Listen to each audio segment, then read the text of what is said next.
de pouvoir m'écouter. Hein. Oui, j'ai oui, accepté de faire ce débat, de venir d'Avignon jusqu'ici. Je suis venue en courant. C'est un débat. Ça m'a énormément déçue, hein, parce que vous avez été très froide à l'entrée.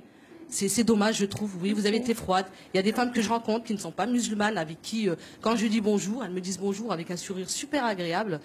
Après, si vous, en tant que femme, parce que ça marche pas. Hein. Non mais attendez, laissez-moi parler. Arrêtez de me couper. C'est tout ce que je demande. Je demande simplement peut-être d'expliquer à tout le monde ou de vous expliquer à vous que derrière ce voile, il n'y a pas des femmes soumises, il n'y a pas des femmes séquestrées, contrairement à tout ce qu'on peut dire. C'est des femmes qui ont décidé de faire un choix. Un choix de quoi? Un choix d'habit. Ce qui ne veut pas dire qu'on est là, on n'a pas le droit de sortir, il faut qu'on demande à notre mari. Non. On a entièrement notre liberté parce qu'on est simplement soumise à notre Seigneur et on ne rend compte qu'à notre Seigneur. Après, en ce qui concerne l'habit, on ne se sent pas ni dans une prison ambulante, comme vous pouvez le dire, ni fantomadique, ni quoi que ce soit. C'est un habit qu'on a choisi, tout simplement. Et pourquoi venir faire un débat ou une polémique dessus alors qu'on n'a rien demandé au peuple? On demande simplement de vivre notre foi et notre croyance. Mais le problème se pose, pardonnez-moi, c'est moi qui vous interromps, le problème se pose aujourd'hui dans la mesure où la classe politique se pose des questions sur le port du voile dans la sphère publique. Alors si par exemple il y a un contrôle d'identité, vous faites quoi? Écoutez, parce que ça peut troubler l'autorité. Si oui, non mais il ne peut pas identifier la personne qui passe. Je vais vous dire sincèrement, Paul Amar, moi au jour d'aujourd'hui, on m'a déjà fait un contrôle de papier d'identité. Je suis déjà partie à la mairie, je suis partie dans les tribunaux pour des papiers, je suis partie dans les écoles de mes enfants. Hein. J'ai dû, dans l'école de mes enfants, quand j'ai des rendez-vous avec ma maîtresse ou avec la directrice, je me dévoile, voilà, parce que contact avec contact. Mais au jour d'aujourd'hui, même pour un contrôle de papier d'identité, on m'a jamais demandé de soulever le niqab. Si on me le demande, ça se fait sans aucun problème.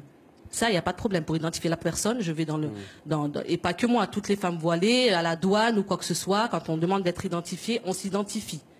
Donc après, c'est vrai qu'au jour d'aujourd'hui, non, j'ai jamais eu ce souci de me dire, qu'on me dise, non madame, excusez-moi, mais il faut vous identifier ou quoi que ce soit. Non. Et c'est pour ça que je trouve ça super. Et vous avez de la chance, hein, parce que nous, même moi, hein, quand je me fais arrêter parce que j'aurais grillé un feu orange, oui. le flic demande mes papiers, il regarde ma carte, il me regarde pour savoir si... Oui, c'est que j'ai vraiment de la chance. Hein. Alors c'est vraiment que Dieu est avec moi, parce que je peux vous dire, oui, c'est le on m'a arrêté 2 ou 3 fois pour contrôle de papier d'identité, on m'a pris mes papiers, mon permis, ma carte d'identité, tout était en règle, au revoir madame, c'est tout ce qui a été fait. Il y a une question, mais la précédente, Ève, si tu veux bien me l'envoyer, que je poserai volontiers à Siem. Mais alors, que pensez-vous vous-même de cette volonté ou velléité ou désir de certains politiques d'interdire le port du voile dans l'affaire publique?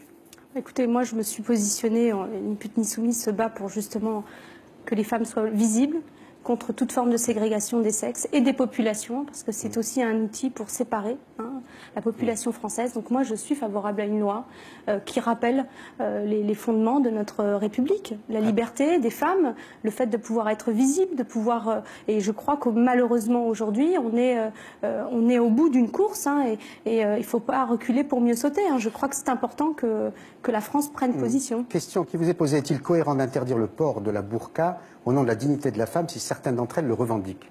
Écoutez, il y a beaucoup de gens qui pourraient revendiquer beaucoup de choses. La liberté, elle permet aussi d'organiser le vivre ensemble. Et là, il y a une limite. On ne peut pas tout faire. En démocratie, le vivre ensemble, c'est un bien précieux. On le voit aujourd'hui. On a besoin de cohésion sociale. On a besoin de se battre pour des combats sociaux. Je ne vois pas comment on peut se battre quand on s'exclut du champ social. Quand on n'est pas là, quand on ne peut pas travailler, quand on ne peut pas être visible. Voir l'autre, c'est aussi avoir un lien de fraternité, un lien social. Moi, je suis désolée, c'est fondamental aujourd'hui. On est dans une société qui est en train de bouger. Quelle image donner à nos enfants? Quelle image donner à nos enfants quand on a justement, au travers vous, l'image d'une non-mixité assumée, d'un projet de société? Parce que c'est ça qu'il faut dire. Derrière ce que vous portez, madame, il y a un projet de société très clair qui prône la non-mixité dans l'espace public. Vous en savez beaucoup plus sur moi que moi j'en sais sur moi. Quel est ce projet de société alors? Non mais dites-moi, j'ai l'impression que vous savez, j'ai un autre moi qui parle à ma place et qui dit il n'y a pas lieu de faire ce débat. Écoutez, c'est une polémique qui est sortie. Toutes les femmes comme vous serrent la main aux hommes. Écoutez, quand il y a un homme qui rentre chez vous et qui n'est pas votre mari, vous sortez de la pièce ou pas? Je veux dire, le quotidien, parlez-nous de votre quotidien, parce que je crois que les Français ont besoin de savoir. Je n'ai pas à me justifier sur mes actes et mes faits. Et ce qu'il est important, madame, c'est de bien séparer. Vous l'avez dit tout à l'heure, mais vous avez redit quelque chose qui n'est pas correct. C'est que l'islam n'a rien à voir avec ce que vous portez. Il faut le dire. Ah bon? Pourquoi aujourd'hui, moi je le dis, vous stigmatisez la religion musulmane, en tant vous que stigmatisez les musulmans, et je suis désolée, et je voudrais qu'on recentre un peu sur le droit des femmes. Expliquez-nous comment ça se passe au quotidien en tant que femme. Attendez, moi je suis venue, je vais pas venir, écoutez, je me suis pas justifiée, j'ai essayé d'expliquer au monde entier, si on peut dire que voilà, ça fait 10 ans que je le porte, je suis libre, c'est mon libre choix, que c'est pas ça qui m'empêche de discuter avec des hommes, c'est pas ça qui m'empêche d'aller faire mes courses. Qu'est-ce que vous voulez que je vous dise? Vous voulez que je vous dise comment je vis dans ma vie, comment je fais? Est-ce que je suis là pour... Non, je suis pas là pour me justifier. Je suis simplement là pour dire que moi, loi ou pas loi, cette loi passe ou ne passe pas. La majorité des femmes qui portent ce voile resteront avec. C'est un choix, c'est notre liberté. Si vous, votre slogan, c'est ni pute ni soumise, moi, mon slogan, c'est le niqab, c'est ma liberté. Mais est-ce que... Alors justement, mais imaginons que le Parlement vote la loi et qu'avec l'accord du gouvernement, il décide d'interdire le port du voile intégral, entendons-nous. Donc vous le continuerez, si j'ai bien entendu ce que vous dites, de le porter. Écoutez, si une loi vient passer pour interdire le port du voile intégral, d'après ce que je sais, on aura accès à tout. On pourra faire une loi pour arrêter la pornographie, pour les piercings. Tout ça, on pourra y avoir accès. Moi, si cette loi... Quel rapport avec... Quand vous décidez de faire un piercing, c'est votre choix. Vous allez dire non, c'est au nom de ma liberté. Vous aurez des associations qui vont se battre pour dire ah non, elle est en train de se mutiler. Au nom de sa liberté, on va l'aider à ne pas se faire des piercings. Voilà. Moi, au nom de ma liberté, au port du piercing, madame. Oui, ben écoutez, allons dans la folie.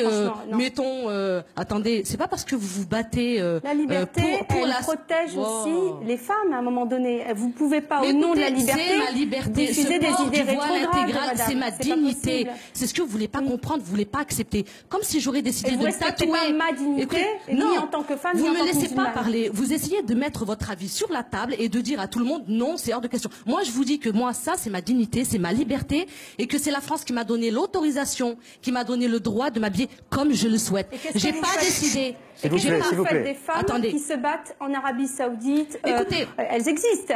Elles existent en Arabie Saoudite, en Afghanistan, bien sûr. Qui se battent et qui ne portent pas ce que vous portez. C'est leur choix. Mais c'est tout à fait leur choix. Et qui se battent pour changer la moudawana au Maroc. Mais écoutez, qui se battent pour que les femmes puissent accéder à des postes à responsabilité, notamment en Arabie Saoudite. Mais attendez, vous êtes... Qu'est-ce que vous dites à ces femmes aujourd'hui? Mais venez qu'on se batte tous ensemble. Ce voile intégral ne fait abstraction à rien. Je vais devoir mettre fin parce qu'il y a d'autres séquences qui nous attendent. Voilà, on vous aura donné la parole. Et on voit bien, au fond, l'opposition entre deux femmes musulmanes aujourd'hui dans notre pays. Mais j'ai bien entendu que si la France vous a donné ce droit aujourd'hui, si elle vous le retirait, vous prendrez... Elle bafouerait mes droits, oui. Vous prendrez le risque d'être hors la loi. Hors la loi, c'est vraiment un gros mot pour un morceau de tissu. Je vous laisse la conclusion. Merci beaucoup, mesdames. Merci. Les deux dernières séquences seront consacrées à deux artistes. L'un chante et va mieux, c'est Johnny. L'autre joue et va très bien, c'est Jacques Weber, seul en scène au Théâtre Marigny, un vrai bonheur. On le retrouve après le buzz web de Julie Martin et Sébastien Déron.